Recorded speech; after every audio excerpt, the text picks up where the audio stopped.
नमस्कार, स्वागत है आप सभी का सी न्यूज भारत में। मैं हूं आपके साथ ज्योति श्रीवास्तव। वक्त हो चुका है अलीगढ़ बुलेटिन का, तो आइए शुरू करते हैं अलीगढ़ की बड़ी और खास खबरों का सिलसिला। अलीगढ़ में मुख्यमंत्री योगी आदित्यनाथ ने रक्षाबंधन के अवसर पर उत्तर प्रदेश की बहनों को एक बड़ा तोहफा दिया है। सरकार ने घोषणा की है कि रक्षाबंधन के दिन सभी महिलाओं और बहनों को उत्तर प्रदेश रोडवेज की बसों में निःशुल्क यात्रा की सुविधा मिलेगी।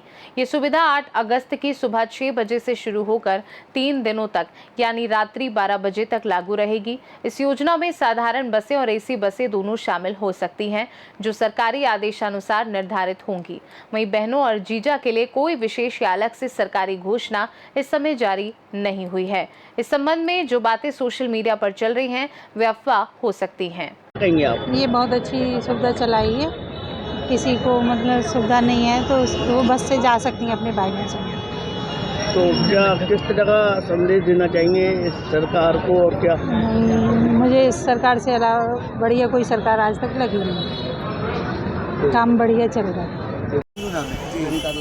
मैं एडवोकेट हूँ, यहाँ पे कोर्ट में प्रैक्टिस करता हूँ और मैं ये बताना चाहूँगा कि ये सब कुछ फ्री है। ये जितनी भी आप भीड़ देख रहे हैं सब फ्री है, ठीक है।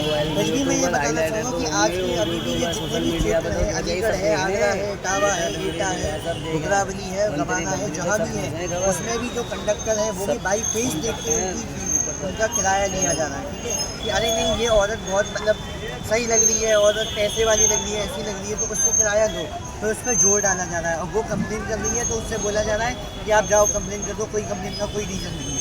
हमें ये नहीं पता कि हमें कौन सी हेल्पलाइन नंबर पे कंप्लेन करनी है, कौन सा ऐसा सर्विस नंबर है। पुलिस वाले कोई साथ नहीं दे रहे, बस ये बोल रहे हैं कि नहीं भीड़ हो रही है, कि वो त्योहार का माहौल है तो बस दे दो पैसे। तो हम कैसे माने कि ये सब फ्री है? नहीं, सही बात है। ये कैसे माना जाए? इससे तो हम जो किराए के पैसे जाते हैं उन्हें पब्लिक तो ना परेशान होती, पब्लिक तो परेशान भीड़ तो नहीं लगती कम से कम। हम ये मानते हैं कि चलो फ्री है। क्या कंडक्टर का इतना नहीं बनता है कि 3 सीट है तो 3 सीट पे 5 बिठाए जा रहे हैं? भाई बोलो आप, 3 सीट पे 5 बिठाए जा रहे हैं। पब्लिक में लेडीज परेशान है, किसी को गाँव जाना है पैदल 3 किलो 4 किलोमीटर, कैसे जाएगी रात को? अगर 3 सीट है तो 3 सीट पे 3 मेंबर होने चाहिए। छोटा बच्चा फ्री करा दिया, इससे तो 500 रुपए खाते में डाल अगर एक औरत जा रही है, एक औरत जा रही है, उसका छोटा बच्चा है, तो क्या वो बच्चा भी फीस देगा? वो बच्चा भी गाड़ी आ रही नहीं है, वो बच्चा क्या उसके साथ नहीं जा रहा है? क्या बस आ रही है दवा में छोड़ दे अपने साथ जा रहे हैं कि आप प्लीज जिसके पास बोलना। बहुत अच्छा किया है सरकार ने, इतना सोचा भाई बहनों के लिए कि बहनें जाए तो कम से कम अच्छी तरह से जाए, फ्री में जाए। जाती तो है ही है, लेकिन यह है कि अब पैसे नहीं है तो जो नहीं जा सकते, मतलब जैसे हम तो जा सकते हैं लेकिन जो लोग नहीं जा सकते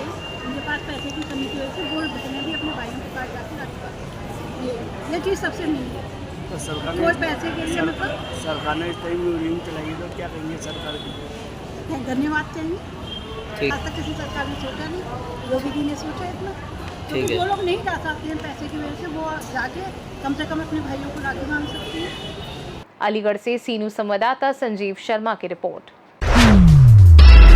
अलीगढ़ जनपद के जिरौली डोर गांव के 129 किसानों ने क्रांतिकारी किसान यूनियन के बैनर तले लाल डिग्गी बिजली घर पर पहुंचकर स्मार्ट मीटर जमा कराए और जोरदार विरोध प्रदर्शन किया। राष्ट्रीय महासचिव शशिकांत ने बताया कि वे स्मार्ट मीटर को बिजली विभाग की निजीकरण की साजिश मानते हैं। उन्होंने कहा कि किसानों और ग्रामीणों में इस समस्या को लेकर गहरा विरोध है। लीडरों ने 13 अगस्त को कॉरपोरेट भारत छोड़ो दिवस मनाने और विरोध अभियान गांव-गांव चलाने का ऐलान किया है। इस दौरान स्मार्ट मीटर से हो रही परेशानियों के बारे में भी ग्रामीणों को जागरूक किया जाएगा। उन्होंने स्पष्ट किया कि किसी भी गांव या घर में स्मार्ट मीटर नहीं लगने दिए जाएंगे, चाहे इसके लिए सड़क पर उतरकर आंदोलन करना पड़े। डोर गांव के लोगों ने इसका विरोध किया। मीटर उखाड़कर आज सभी यहाँ लाल डिग्गी पे पहुंचे हैं। हम लोग स्मार्ट मीटर का विरोध कर रहे हैं लगातार, क्योंकि स्मार्ट मीटर की बहुत सारी खामियां हैं। जैसे अधिक बिलिंग की समस्या आ रही है, इसमें लोड बढ़ाया हुआ दिखाया जा रहा है। दूसरी बात, लगातार जो है इसकी जो अनावश्यक जो खर्चा है 6,000 रुपये का, वो किसानों पर पड़ने वाला है, मजदूरों पर पड़ने वाला है, और ये गैर जरूरती मीटर है। दूसरी बात, इन सब गाँवों के किसानों के पास पहले से डिजिटल मीटर लगे हुए हैं अभी भी, लेकिन ये गैर जरूरती मीटर लगाया गया। दूसरी बात, सरकार ने कह रखा है कि स्वैच्छिक है, मतलब ये कोई मतलब परमानेंट अनिवार्य नहीं है, मैंडेटरी नहीं है। फिर भी इसको बिना किसानों से पूछे सहमति लिए किया गया। दूसरी बात, उनको डर धमकाया जा रहा है, आपके खिलाफ FIR हो जाएगी, ये सब है। आज हम सभी किसान यूनियन के साथी लोग और इनको लेकर यहाँ लाल डिग्गी जमा करने आए। मांगे हमारी मांग ये है कि देखिए स्मार्ट मीटर जो बिजली के निजीकरण के विरोध में एक है, जो कि बिजली का निजीकरण का एक हिस्सा है। ये सरकारें उसकी लगा के, केबल बदल के, नई ट्रांसफार्मर लगा के, ये सब उनके लिए कालीन बिछाई जा रही है ताकि वो जो निजी कंपनियां हैं वो हमको लूट सकें। ये असल में स्मार्ट मीटर नहीं है, ये अंबानी अडानी के लिए लूट का एक मीटर है जो जितनी चाहे उतनी लूट कर सकते हैं, जिसके प्रमाण आप मध्य प्रदेश, महाराष्ट्र, गुजरात और उड़ीसा, झारखंड, मध्य गुजरात, पंजाब, सब जगह इसका विरोध हो रहा है और हर उतारे जा, पता नहीं क्यों आमादा है इस तरह से ट्रम्प उनको धमका रहा है। लगता है अंबानी अडानी भी रोज़ उनको शाम को धमकाते हैं, जो उनकी मजबूरी फंस गई है। हम ये जो वैश्वीकरण और साम्राज्यवादीकरण जो कारपोरेट हमारे देश को अपने कब्जे में कर रहा है, सीधी धौंस देता है कि हम 50% टैरिफ लगा देंगे। ट्रम्प जो है हमको धौंस देता है। ऐसा लगता है हमारे देश की सरकार इस देश को नहीं चला रही है, बल्कि कुछ कारपोरेट घराने और साम्राज्यवादी शक्तियां इस देश को चला रही हैं, जिनके बल पर ये सब किया जा रहा है, जबकि किसान नहीं चाहते हैं।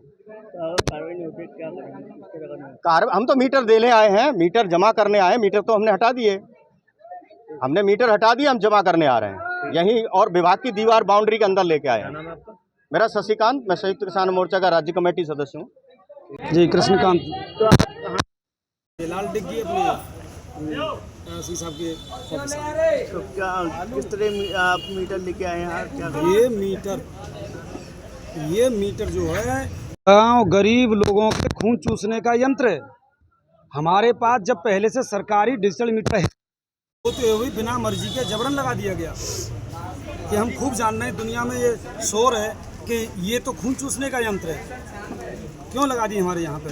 और फिर हमने जब अधिकारियों से बातें की तो बता रहे हैं कि गाँवों में भी नहीं लगाए जाने हैं, गुमराह करके वो लगा रहे हैं।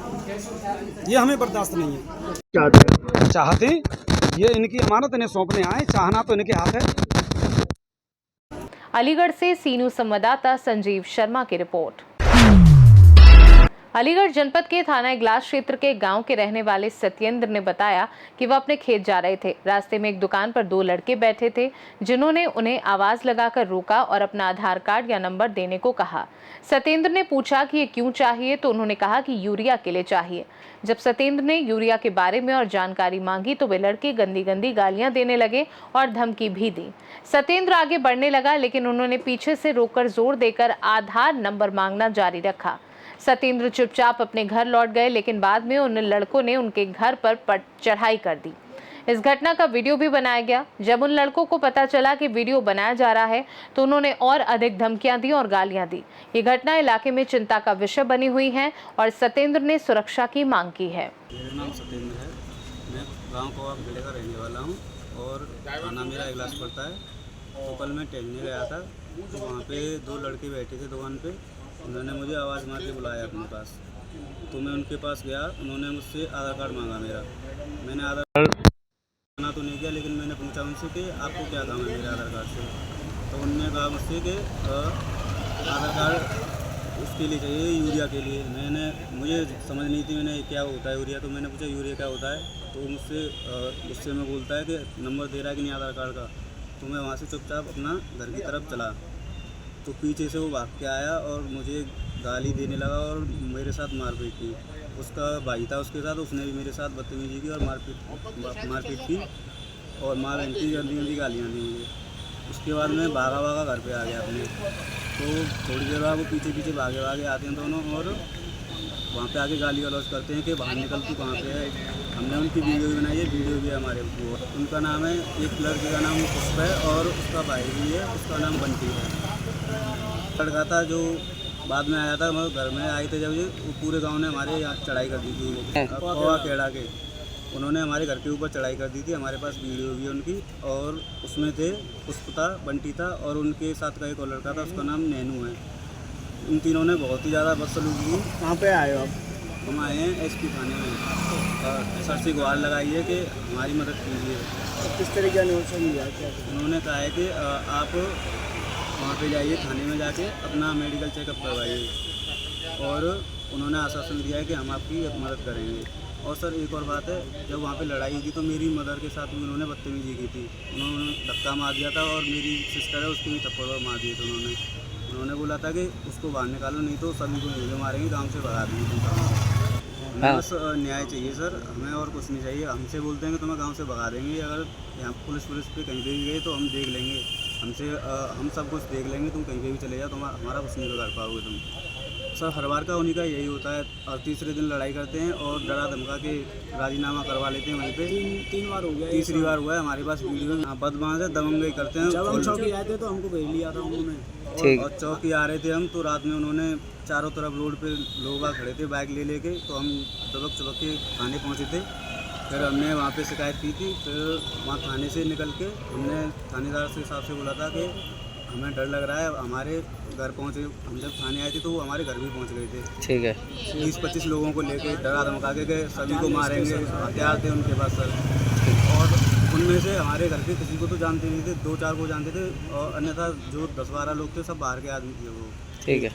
अलीगढ़ से सीनू संवाददाता संजीव शर्मा की रिपोर्ट।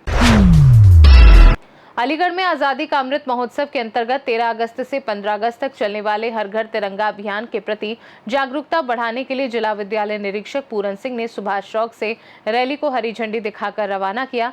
इस अवसर पर जिला विद्यालय निरीक्षक पूरन सिंह ने कहा कि हर घर तिरंगा अभियान केवल एक कार्यक्रम नहीं, बल्कि ये भारत के गौरवशाली इतिहास, लोकतांत्रिक परंपराओं और राष्ट्रीय एकता का प्रतीक है। रैली में विभिन्न विद्यालयों के छात्र छात्राओं ने तिरंगा और देशभक्ति के गीतों के साथ राष्ट्रीय एकता का संदेश दिया। ये रैली सुभाष चौक से शुरू होकर कल्याण सिंह हैबिटेट सेंटर पर समाप्त हुई। ये घर घर तिरंगा के अंतर्गत तिरंगा यात्रा है और काकोरी एक्शन के बारे में लोगों को जानकारी देनी है, बच्चों को प्रेरित करना है। लगभग कितने स्कूल? ये लगभग 3 स्कूल हैं और करीब 200 के बच्चों ने भाग लिया है, और वहाँ का स्टाफ भी हमारे साथ, और जिला प्रशासन का पूरा सहयोग है। एम्बुलेंस साथ में है और ट्रैफिक पुलिस साथ में है, और बड़े ढंग से व्यवस्थित ढंग से हम संचालित कर रहे हैं। तो देश भर में स्वतंत्रता दिवस हर्षोल्लास से मनाया जाएगा, तो किस तरह का संदेश रहेगा शहर के लोगों? हम लोग जन जन में ये जागरूकता फैलाएंगे कि भारत की आज़ादी के जो पल हैं उनको अच्छे से मनाएं और उनको समय व्यतीत करें। अलीगढ़ से सीनू संवाददाता संजीव शर्मा की रिपोर्ट। अलीगढ़ में अलीगढ़ मुस्लिम यूनिवर्सिटी के छात्र छात्राओं ने शुल्क वृद्धि के विरोध में बाबे सैयद गेट पर प्रदर्शन कर धरना दिया। इस दौरान विद्यार्थियों ने इंतजामिया के खिलाफ जोरदार नारेबाजी की और बाबे सैयद पर नमाज पढ़ने की मांग पर अड़े रहे। सूत्रों के अनुसार पुलिस सुबह से ही छात्रों को समझाने का प्रयास कर रही थी, लेकिन प्रॉक्टर की किसी भी बात को छात्र नहीं मान रहे थे। जब माहौल गरमाया तो छात्रों ने पुलिस के खिलाफ गो बैक के नारे भी लगाए। ये प्रदर्शन विश्वविद्यालय के फीस बढ़ोतरी के फैसले के खिलाफ छात्रों की तीव्र नाराजगी को दर्शाता है। मेरा नाम अहमद फराज रजी है और मैं यहीं स्टूडेंट हूँ, रिसर्च स्कॉलर। आज ये पहली बार नहीं है ऐसा, हमारा प्रोटेस्ट पिछले 4-5 दिन से चल रहा है, और उसमें जो हमने इनसे डिमांड रखी है मेजरली उसमें एक फ़ी हाइक की है, और दूसरी डिमांड ये है जिन प्रॉक्टर टीम वालों ने बदतमीजी की है उनका रेजिग्नेशन। मगर आज ये जो है इन्होंने खुद प्रॉक्टर टीम ने यहाँ केओस क्रिएट करा है, यहाँ पर आए लोकल पुलिस को इन्वॉल्व करा, जबकि हमारी सीधी जो 4 दिन से डिमांड थी वही इनसे डिमांड थी, पीसफुली हमारा चल रहा था। मगर जब चीज़ें इन्हें लगा कि नहीं है धक्का मुक्की से हटा पा रहे हैं, तो इन्होंने लोकल पुलिस को जो है कसदन इसमें इन्वॉल्व किया है, और वहाँ पर किस किस तरह की इन्होंने रिपोर्ट करी है हम नहीं जानते। हमारे 2 भाइयों को उठा भी लिया गया है यहाँ से, ठीक है, दोनों स्टूडेंट्स हैं हमारे। यहाँ पर आते हैं, ये प्रोवोक करते हैं, ये बार बार कहते हैं दम हो तो गेट बंद कर दिखाओ। लड़कियों से कहते हैं कि आप आवारा हो, और लड़कियां उस पर जवाब देती है कि हम इज्जतदार घरों से हैं, तो कहते हैं अगर इज्जतदार घरों से होती तो यहाँ नहीं बैठती। इस तरह के अल्फाज यहाँ की प्रोक्टोरियल टीम इस्तेमाल कर रही है। गेट ये पिछले 5-6 दिन से प्रोटेस्ट चल रहा है, उसमें हमारी जो डिमांड पहले दिन थी वो डिमांड हमारी आज भी है, और वो डिमांड इनके प्रेस रिलीज में इन्होंने अपने प्रेस रिलीज में कहा है कि हमने इंक्रीमेंट किया 15 से 20% का, जबकि हमने कैलकुलेट करके मेरी खुद की फीस जो है पहले 7,200 कुछ थी और अब 10,180 हो गई। आप खुद कैलकुलेट करिए वो इंक्रीमेंट कितना है, वो मोर देन 35% है। ये इस बात को एक्सेप्ट करने को तैयार नहीं है, या तो मैडम को नहीं पता उनके नीचे किस तरह के लोग बैठे हैं, ठेकेदारी चल रही है यहाँ पर। और दूसरा जो सबसे बड़ी चीज है, प्रोक्टोरियल टीम का काम होता है लॉ एंड ऑर्डर को मेंटेन करना, ये तो लॉ एंड ऑर्डर को खुद जो बिगाड़ने पर लगे हुए हैं। सामने आ रहा है नमाज अदा करने को लेके, नमाज अदा ऐसे नहीं है कि पहली बार हुई है, हमेशा जुम्मे के दिन जब भी कोई प्रोटेस्ट कंटिन्यू चल रहा होता है तो लड़के यहाँ पर होते हैं। अगर प्रोटेस्ट साइड को आप छोड़ देंगे तो प्रोटेस्ट कहाँ रह जाएगा। तो जुम्मे की नमाज होती है, उसमें एक साइड का रोड खाली छोड़ दिया जाता है ताकि कोई आ जा सके, एम्बुलेंस हो या स्कूल वैन है, किसी भी तरह का कोई हिंड्रेंस क्रिएट ना हो। नमाज पे नमाज बिछाकर हम लोग बैठे, लड़कियां बैठी, हमारी बहनें बैठी, इन्होंने मुसल्ला छीन लिया, नमाज को छीन लिया। इस तरीके का रवैया ये इख्तियार कर रहे हैं। ये आजाद भारत है, ये एडमिनिस्ट्रेशन है। लोकल एडमिनिस्ट्रेशन को जब आप लोग बुला लोगे, ये स्टूडेंट्स हैं, गैंगस्टर और टेररिस्ट नहीं रह रहे हैं यहाँ पर। ये डर जाते हैं बच्चे। ये सब पढ़ने वाले बच्चे हैं, कोई बीए का है, कोई बीएससी का है, कोई 18 साल का है, कोई 25 साल का। आप जब लोकल पुलिस को बुला लोगे और उन्हें भी मिस इन्फॉर्मेशन देकर, आपने उन्हें क्या बताया, हमें तो नहीं पता, हम उनके सामने कभी नहीं गए आपके साथ, आप उन्हें क्या इन्फॉर्मेशन दे रहे हो? ये कहते हैं कि यहाँ पर स्टूडेंट नहीं है। मैं आपको बता रहा हूँ, एक एक बच्चे का आप आई कार्ड चेक कर लीजिए, यहाँ पर टोटल स्टूडेंट्स हैं। नमाज नहीं पढ़ने दी, धक्का मुक्की करते, धक्के मारते। नमाज छोड़िए साहब, ये तो बात तक नहीं रखने देते हैं।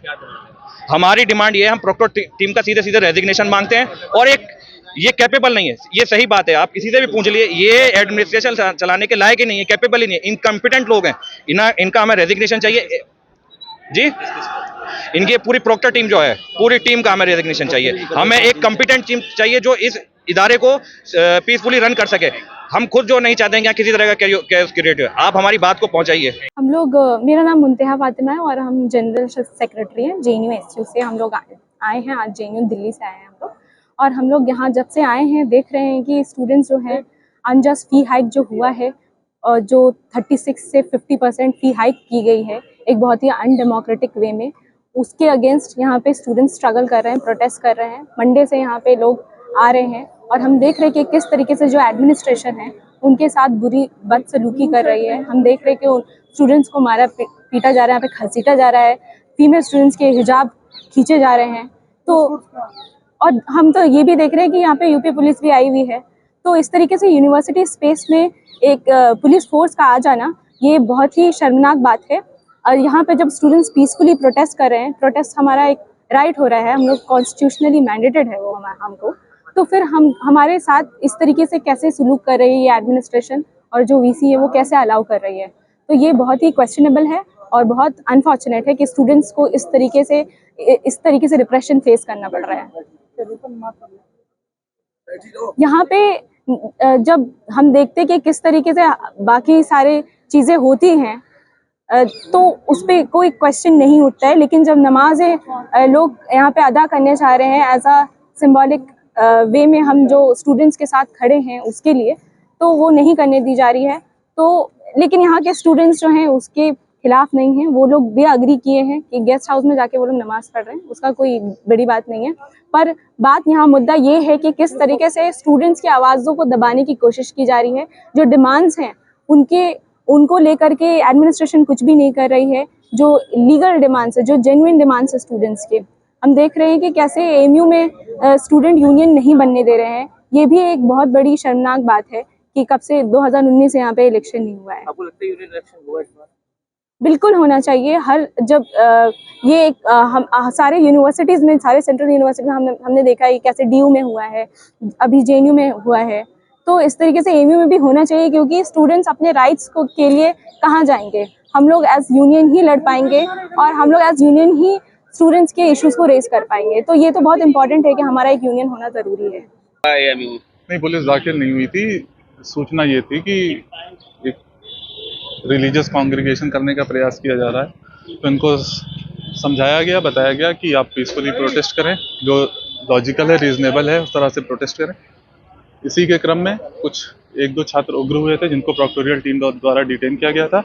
बाकी शांति व्यवस्था हेतु पुलिस बल तैनात है, प्रशासन तैनात है। स्टूडेंट का कहना है कि सर लाठीचार्ज किया गया पुलिस ने और नहीं, किसी भी प्रकार का इस तरह का पुलिस की तरफ से एग्रेशन नहीं हुआ है। जो भी था वो आवश्यक 5 लोगों को डिटेन किया? नहीं, डिटेन नहीं किया गया था, तुरंत उसको प्रोक्टोरियल टीम को दे दिया गया था। 5 नहीं थे, 2 लड़के थे। अच्छा, ये नमाज पढ़ने से रोका गया, उनका कहना है रोड पे? नहीं, किसी भी जब प्रोटेस्ट है और फीस हाइक को लेकर है, उसको कोई किसी भी प्रकार का रिलीजियस एंगल देना गलत है। जो इंस्टिगेटिव है, जिसमें पुलिस नमाजी को हटा रही है। नहीं, ऐसा नहीं है। इनको पहले से इन्फॉर्म किया गया था कि आप क्या कहते हैं, किसी भी प्रकार का रिलीजियस कॉन्ग्रीगेशन नहीं करेंगे, जो मुद्दा है आप उस पर पीसफुल प्रोटेस्ट करेंगे। उसी के क्रम में कुछ लोगों द्वारा इंस्टिगेट करने का प्रयास किया गया था, तो उनको प्रोक्टोरियल टीम द्वारा डिटेन करके प्रोक्टोरियल ऑफिस ले गया गया। मौके पे शांति। क्या प्रोटेस्ट की वजह क्या रही है अगर आप? देखिए, आज नहीं, तकरीबन 4-5 दिन पहले से और कुछ लड़के एक मुद्दा उठाया था कि साहब यूनिवर्सिटी ने जो फीस बढ़ाई है वो गलत बढ़ाई है, और उस चीज़ को हम लोगों ने यहाँ आकर के भी क्लेरिफाई किया कि जो फीस बढ़ी है वो यूनिवर्सिटी ने बहुत सोच समझ करके तमाम फोरम से उसको डिस्कस करा करके और इसके बाद में ये फैसला लिया है कि कुछ चीज़ों के लिए बहुत दिनों से फीस नहीं बढ़ी थी, लिहाजा कुछ फीस बढ़नी चाहिए। अब उसको लेकर के ये लोग कह रहे थे कि साहब कहीं कहीं इसमें ज़्यादा बढ़ गई है, तो इसलिए ये मैटर जो है कंट्रोलर से डिस्कस कराया गया। उनके सामने वहाँ पे बात हुई, इसके बाद में वाइस चांसलर से मीटिंग हुई, उसमें वाइस चांसलर तमाम चीज़ों को क्लेरिफाई किया और वाइस चांसलर ने ये भी कहा कि किसी भी बच्चे की अगर पढ़ाई उसके फीस की वजह से रुक रही है तो हम रुकने नहीं देंगे, हम उसका इंतज़ाम कहीं ना कहीं से कराएंगे, चाहे जैसे कराएं, चाहे हम इंस्टीट्यूशनल कराएं या पर्सनल लेवल पर करें, लेकिन किसी भी तालिब इल्म की पढ़ाई उसके पैसे की वजह से नहीं रुकेगी। उसके लिए उन्होंने बाकायदा ये ऐलान किया, लड़कों के सामने भी कहा कि जो लोग इस तरीके से है कि जिनके फैमिली वाले फीस जो बढ़ी हुई है नहीं बर्दाश्त कर सकते हैं, इसके अलावा भी अगर उनको प्रॉब्लम है तो वो they can write to any authority secretly, बिल्कुल उनकी एप्लीकेशन जो कॉन्फिडेंशियल रहेगी और उसका हम नोट लेते हुए जितनी भी मदद हो सकती है हम अपने लेवल पे करेंगे और इंस्टीट्यूशनल लेवल पे भी करेंगे। पुलिस को बुलानी पड़ेगी। देखिए पुलिस को बुलाने की कोई जरूरत ना। पुलिस जब ऐसी कोई कानून व्यवस्था की बात होती है तो ये पुलिस की अपनी जिम्मेदारी होती है कि वो कहीं भी डिस्ट्रिक्ट के अंदर कोई कानून व्यवस्था की स्थिति न पैदा हो, तो वो तो अपने हिसाब से अपना काम करते हैं। देखिए कोई भी जगह जहाँ भी कानून व्यवस्था के बिगड़ने की कोई संभावना होती है तो मैं समझता हूँ जितने भी डिस्ट्रिक्ट एडमिनिस्ट्रेशन है ये अपनी जिम्मेदारी समझते हो और अपनी जिम्मेदारी को अपने कानून के हिसाब से निभाने की पूरी कोशिश करते हैं। दो छात्र जो है पुलिस देखिए ऐसा है, बिल्कुल आप सही कह रहे हैं, क्योंकि ये आरोप खुद ही कह रहे हैं और आरोप और इल्ज़ाम तो इल्ज़ाम है। अब रह गया ये इसकी जांच की बात है। हाँ ज़रूर ये है कि कुछ बच्चों ने कुछ कानून व्यवस्था बिगाड़ने की कोशिश की, तो जैसे कि आप जानते हैं कि जब कहीं कोई ऐसी होती है तो जो पहला स्टेप होता है वो होता है प्रिवेंटिव मेजर्स। तो वो प्रिवेंटिव मेजर्स के तहत उस बच्चे को उन्होंने अपने हिरासत में ले लिया था और अब उन्होंने उनको फिर छोड़ दिया। जा रहे थे बच्चे? नहीं, ऐसा सारे बच्चे नमाज अपनी अपनी मस्जिद में पढ़ कर आए थे। ये कुछ ऐसे बच्चे थे जो नमाज पढ़ने के बाद भी जो है वो चीज़ों को बिगाड़ने की कोशिश कर रहे थे यहाँ पर। अब वो देखिए ऐसा है, हर चीज़ के लिए एक टाइम और जगह मुकर्रर है। क्लास रूम में होगी, एग्जामिनेशन हॉल में होगा, पूजा स्थल पे होता है, नमाज की जगह पर होती है। हमारी सिर्फ अपील इतनी थी कि हमारी यूनिवर्सिटी के अंदर तमाम मसाजिद हैं और हर मस्जिद के अंदर टाइम है, आप लोग अपनी अपनी नमाज पढ़। लेकिन कुछ लोग ऐसे थे जो कानून को व्यवस्था को बिगाड़ने की नीयत से यूनिवर्सिटी का माहौल ख़राब हो और इससे जो उनका वेस्टेड इंटरेस्ट है वो सर्व हो जाए, उसको लेकर के माहौल बिगाड़ने की कोशिश किया और अपने अब माहौल बिगाड़े। जैसे आप जानते हैं कि कभी कुछ ऐसे जो चीज़ें धार्मिक होती हैं, कुछ और चीज़ें होती हैं, वो सारे काम करके माहौल बिगाड़ने की कोशिश करते हैं। उन्हें अब ये मुझे नहीं मालूम कि वो पढ़ के आए थे कि नहीं पढ़ के आए थे, लेकिन ना बिला सुबह वो इस तरह की चीज़ें कर करके और यूनिवर्सिटी को बदनाम करना चाहते हैं। आप जानते हैं कि चाहे दुनिया का पूरा दस्तूर है कि एक कानून व्यवस्था के हिसाब से व्यवस्थाएं चलती हैं, यूनिवर्सिटी भी कानून के हिसाब से चलती है। और सोल्यूशन बिल्कुल कोई प्रॉब्लम ही नहीं, तो सोल्यूशन की क्या बात, कोई प्रॉब्लम नहीं है। देखिए ऐसा है, ऐसा कोई मसला नहीं है, क्लासेस चल रही है, एग्ज़ाम हो रहे हैं, सारी चीज़ें हो रही हैं। ये कुछ लोग ऐसे हैं जिनके खिलाफ यूनिवर्सिटी ने इससे पहले कानूनी कार्रवाई की थी, क्योंकि उन्होंने कुछ चीज़ों बिगाड़ी थी, उस हिसाब से उनके खिलाफ कानूनी कार्रवाई थी। वही लोग हैं जो आज भी माहौल बिगाड़ने की कोशिश कर रहे हैं। इस्तीफा जब तक नहीं होगा, स्ट्रक्चरल टीम का जब तक नहीं। देखिए ऐसा है, इस्तीफा और अपॉइंटमेंट ये सब यूनिवर्सिटी एडमिनिस्ट्रेशन का काम है। प्रॉक्टर कहीं रिजाइन आदमी करता है, ठीक है ना। प्रॉक्टर तो रहेगा, हर वक्त रहेगा, 24/7 रहेगा। अब उस जगह पर कौन आदमी रहेगा ये यूनिवर्सिटी एडमिनिस्ट्रेशन तय करता है, कानून तय करता है, हालात तय करते हैं। क्या लाठीचार्ज हुआ है? देखिए ऐसा है, आज तक के कभी भी यूनिवर्सिटी में लाठीचार्ज नहीं हुआ, न आज हुआ है। ये सब जो है एक अफवाह और यूनिवर्सिटी को बदनाम करने की कोशिश कर रहे हैं। इसमें कुछ ऐसे अनासिर हैं जिनका अपना पर्सनल मामला है, कुछ पॉलिटिकल है, कुछ और चीज़ें हैं। तो उन सारी चीज़ों को इनके पास कोई मुद्दा नहीं था, बगैर मुद्दे के एक मुद्दा बना करके यूनिवर्सिटी को बदनाम करने की कोशिश कर रहे हैं ताकि बाहर की दुनिया में जाए, क्योंकि यूनिवर्सिटी की छवि बहुत अच्छी है, अभी 3रे नंबर पे आई है, आप सभी लोगों ने रिपोर्ट किया है। वो इस छवि को बर्दाश्त नहीं कर पा रहे हैं, कुछ इसमें चीज़ें शामिल हैं इस वजह से ये लोग एक बगैर मुद्दे के एक मुद्दा बनाने की कोशिश कर रहे हैं और दुनिया को ये संदेश देने की कोशिश कर रहे हैं कि अलीगढ़ मुस्लिम यूनिवर्सिटी में जुल्म ज्यादती हो रही है। ऐसा बिल्कुल नहीं है, ये गलत है, ये सरासर जो है ये झूठ फैला रहे हैं। यूनिवर्सिटी बिल्कुल शांतिपूर्वक चल रही है। ये 100, 150, 200 लोग हैं जो इकट्ठा होकर के वर्गला करके लोगों को लाए हैं और यहाँ पर यूनिवर्सिटी को बदनाम करने की कोशिश कर रहे हैं। यूनिवर्सिटी स्टूडेंट को नमाज पढ़ने से रोका गया है। देखिए ऐसा है, यूनिवर्सिटी के अंदर 50 तकरीबन मसाजिद हैं और हर मस्जिद में नमाज होती है। अब हमारे जो स्टूडेंट हैं वो सब अपनी अपनी मस्जिदों में अपनी अपनी सहूलत के हिसाब से नमाज पढ़ते हैं और जो है इस्लाम के एतबार से भी, कानून के एतबार से भी नमाज जो नमाज की जगह है वहीं होती है, वहीं होना चाहिए। तो नमाज के लिए रोका लड़कों को? देखिए ऐसा है, कोई भी सड़क हो, कोई भी सार्वजनिक प्लेस हो, चाहे वो सड़क हो या कोई भी जो चीज़ें हैं पब्लिक प्लेसेज हैं, वहाँ पर नियमानुसार कोई भी पूजा नमाज कोई चीज़ नहीं हो सकती है। लिहाजा इसी तरीके से कोई भी सड़क हो, कोई भी पब्लिक प्लेस हो, वहाँ पर किसी भी तरीके की कोई रिलीजियस एक्टिविटी जो चीज़ अलाउ नहीं है वो नहीं होना चाहिए।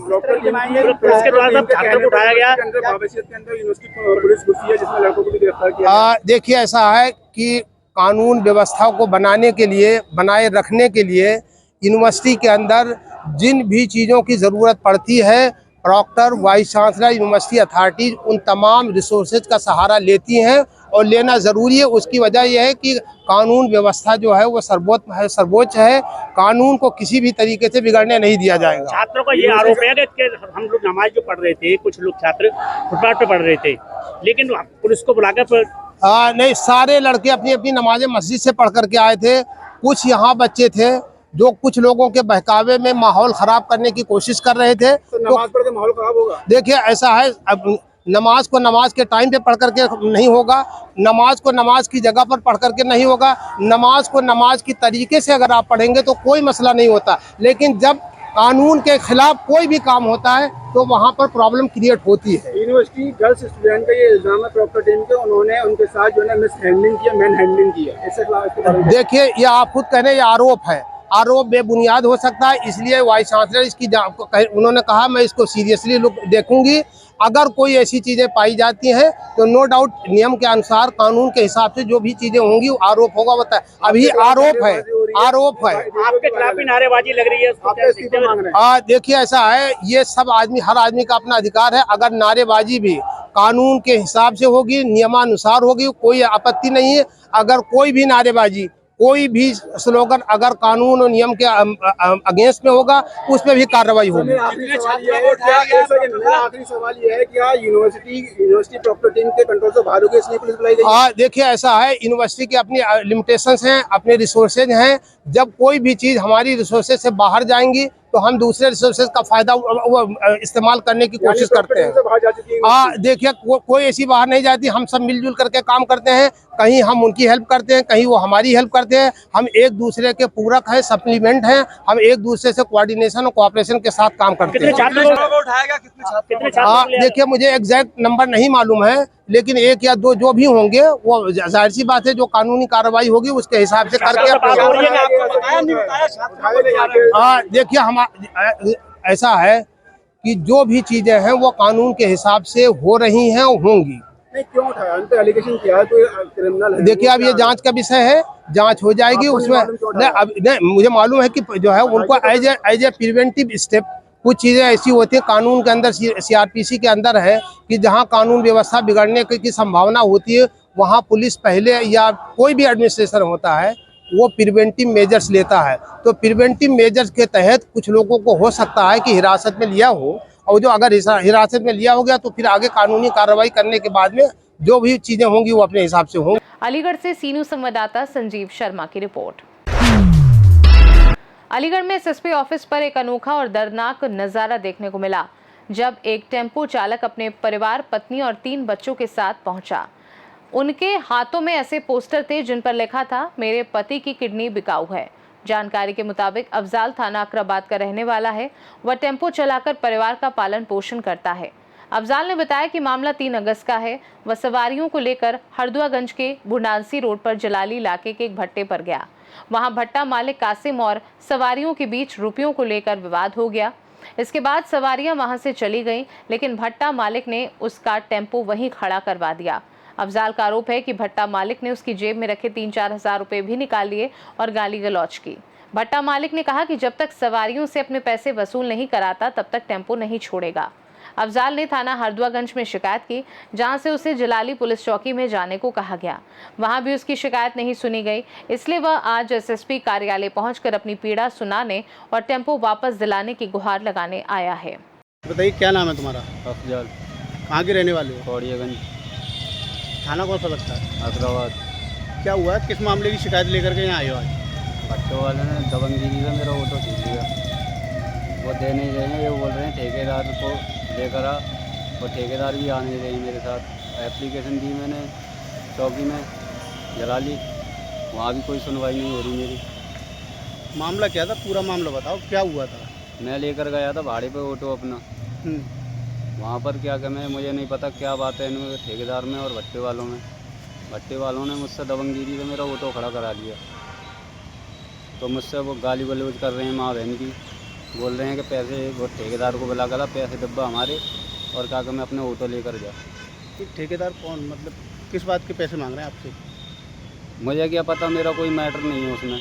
मैं तो खाली भाड़े पर गया था। किस जगह पर गए थे? जलाली भट्टे पर। क्या नाम है भट्टे मालिक का? कासिम। और वो ये कब की बात है, कब लेकर गए? 3 तारीख को। अच्छा, फिर क्या हुआ? 3 तारीख के मैं 4 बजे करीब गया था। मेरे सवारियों को लेकर? हाँ, सवारियों को लेकर गया था मैं। और क्या मैं वो बोले कि चलो हमारे साथ, ठेकेदार लोग। मैंने कि चलो, तो वो क्या मैं भट्टे वालों ने मेरा ऑटो रख लिया। उनसे कुछ नहीं कहा उन्होंने। थाने गए थे आप? थाने गया था, तो वो बोले एप्लीकेशन पहले चौकी लगाओ। हरदुआगंज थाने भी गया था मैं। चौकी पे क्या हुआ? चौकी वाले बोल रहे हैं उन्हें बुला लाओ, जब कहा मैं तेरा ऑटो दबाएंगे। अच्छा, ये पोस्टर किस बात के लगाए हैं आपने? ये पोस्टर इस बात के लगाए हैं भाई, मैं गरीब आदमी हूँ, मेरा उसी से घर का खर्चा चलता है सारा। मेरे बाल, घर वाली बीमार पड़ी हुई है, मुँह तेरा बना हुआ उसके। आज कहाँ पर आए हो आप? आज मैं कप्तान साहब के पास आया हुआ हूँ। क्या चाहते हो? मेरा ऑटो मिल जाए, मुझे ये चाहता हूँ मैं। अलीगढ़ से सीनू संवाददाता संजीव शर्मा की रिपोर्ट।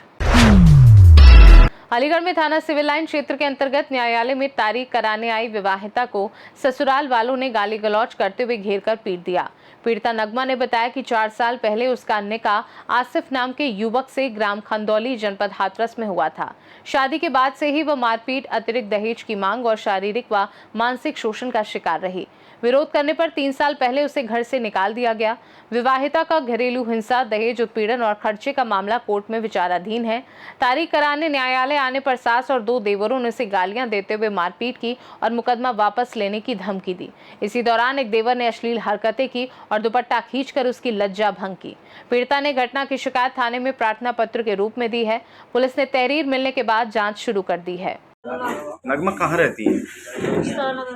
थाना कौन सा है? अच्छा, ये बताइए क्या घटना हुई है दीवानी में आपके साथ? मैं आई थी तारीख पे। हैं? तारीख पे आई थी मैं। अच्छा, क्या हुआ तारीख पे? तारीख पे आने के बाद में देवर से सास थी। हाँ। मैं तारीख पे से निकली थी। अच्छा। मारा पीट अकेले लोग मारपीट करने वाले? नहीं है, सास और 2 देवर। तो आपके मुकदमे चल रहे हैं? मुकदमे चल रहे हैं। अच्छा, ये कहाँ से हुई थी आपकी शादी? हाथरस की खंदौली से। किसके साथ हुई थी? आसिफ। अच्छा, तो क्या दहेज वगैरह की मांग करते थे आप? दहेज हाँ। तो ये कब से मुकदमा चल रहा है आपका? 3 साल हो गए। 3 साल से। तो ये मतलब यहाँ तारीख पे आई थी आप जो? तारीख पे आई थी। तो किन किन लोगों ने मारपीट करी है? अनस ने, समीर ने, फिरदौस ने। ये कौन है? सास और देवर है दोनों। देवर हैं। तो ये थाने में लिख के दिया है आपने? दे दिया थाने में। पुलिस ने कार्रवाई कर दिया, क्या कही है? अभी तो कुछ कार्रवाई नहीं करी। अभी नहीं करी कार्रवाई। अलीगढ़ से सीनू संवाददाता संजीव शर्मा की रिपोर्ट। अलीगढ़ में स्कूल में रक्षाबंधन का त्योहार बड़े ही धूमधाम और उत्साह के साथ मनाया गया। ये पर्व भाई बहन के प्रेम और स्नेह का प्रतीक है, जिसे हर वर्ष श्रावण पूर्णिमा के दिन मनाया जाता है। कार्यक्रम की शुरुआत विद्यालय की प्रधानाचार्य के स्वागत भाषण से हुई, जिसमें उन्होंने रक्षाबंधन के महत्व और इसकी परंपरा पर प्रकाश डाला। इसके बाद छात्रों ने रंगारंग सांस्कृतिक कार्यक्रम प्रस्तुत किए। विद्यालय की छात्राओं ने सजावटी राखियां बनाई और छोटे बच्चों ने उन्हें अपने सहपाठियों की कलाई पर बांधा। इस अवसर पर स्कूल में राखी निर्माण प्रतियोगिता भी आयोजित की, जिसमें छात्रों ने बहुत ही सुंदर और रचनात्मक राखियां बनाई। विजेताओं को पुरस्कार भी दिए गए। क्या नाम है आपका? और आपने राखियां बांधी है किसके लिए? भैया के लिए। कुछ हमने भैया को राखी बांधी है। किस तरह की खुशी आप लोगों को? बहुत ज्यादा। मेरा नाम वैभव कुमार है। मैं सीबी गुप्ता सरस्वती विद्यापीठ विद्यालय में पढ़ता हूँ, जो कि सिंघारपुर रोड पर है। मेरे विद्यालय में आज बहुत ही ज़ोरों शोरों से रक्षाबंधन का प्रोग्राम हुआ था। यहाँ पर ये त्यौहार है। इस त्यौहार में हमें हमारी बहनों ने सबने राखी बांधी है, हमने उन्हें तोहफे दिए हैं और उन्हें हमने वचन दिया है कि हम उनकी सदैव रक्षा करेंगे। और इस पर्व पे हम सभी बहनों को काफ़ी खुशी है, हमारे स्कूल में काफ़ी खुशी है। काफ़ी बच्चों ने इसको बहुत अच्छे से मनाया है। बच्चों ने राखियाँ बनाई हैं, हमने भी राखियाँ बनाई हैं, हमारी बहनों में राखी बांधी हैं। इस तरह का इसमें झलका, ये एक बहुत ही उमंग का समय है। इस समय हमें बहुत खुशी हो रही है कि कोई हमें राखी बांध रहा है, कोई हमें अपना भाई समझ रहा है, तो इसके लिए हमारे लिए बहुत खुशी का वक्त है। सभी लोगों को रक्षाबंधन पर्व की बहुत बहुत शुभकामनाएं। मैं कुमदेश कुमार, सीबी गुप्ता सरस्वती विद्यापीठ सिंघारपुर, मथुरा रोड, अलीगढ़, प्रधानाचार्य पद पर कार्यरत हूँ। कल रक्षाबंधन का पर्व पूरे देश में मनाया जाएगा। विद्यालयों में भी भैया बहनों के बीच ऐसे त्योहारों को लेकर बहुत ही उत्साह रहता है। तो विद्यालय की ओर से जो भाइयों के लिए रक्षा सूत्र बांधने का काम हमारी छोटी छोटी बहनों ने खुद से राखी तैयार कर उनके तिलक चंदन लगाकर रक्षाबंधन किया, और भाइयों ने भी उस रक्षा सूत्र के बदले उन्हें रक्षा का वचन दिया। साथ ही अपनी ओर से चॉकलेट, टॉफी इत्यादि बहुत तरह के उपहार थे जो उन्हें उस समय गिफ्ट किए उन्होंने। ये राखी बच्चों के द्वारा तैयार की हुई? जी, ये राखियाँ बच्चों के द्वारा ही यहाँ क्लासरूम एक्टिविटी में तैयार कराई गई थी। राखी मेकिंग एक एक्टिविटी रखी गई थी एक दिन पूर्व, उसमें ये राखियाँ यहीं पर तैयार की गई थी, जिनका कि आज बंधन किया गया। किस तरह की राखियाँ थी? प्योरली कहना चाहिए इको फ्रेंडली राखियाँ थी, जिसमें कलावा, धागा इस तरह के आइटम्स का यूज़ किया गया था। बच्चों ने खुद से तैयार की थी। इसमें हमारे जो टीचर्स का बहुत बड़ा योगदान है। उन्होंने इसके लिए उन्हें प्रेरित किया, उनसे मटेरियल कलेक्ट कराया और उसके बाद क्लासरूम एक्टिविटी में उन्हें तैयार कराया। पूरे समारोह का जो आयोजन है उसके पीछे बहुत सारे उद्देश्य हैं। एक तो सांस्कृतिक विरासत को बचाए रखने का, बच्चों में संस्कृति को बढ़ावा देने का और पर्यावरण को भी संरक्षित रखने का, इस तरह का संकल्प के साथ ही आयोजन किया गया। अलीगढ़ से सीनू संवाददाता संजीव शर्मा की रिपोर्ट। फिलहाल के लिए अलीगढ़ बुलेटिन में बस इतना ही। देश दुनिया की बाकी खबरों को जानने के लिए आप देखते रहिए सी न्यूज़ भारत।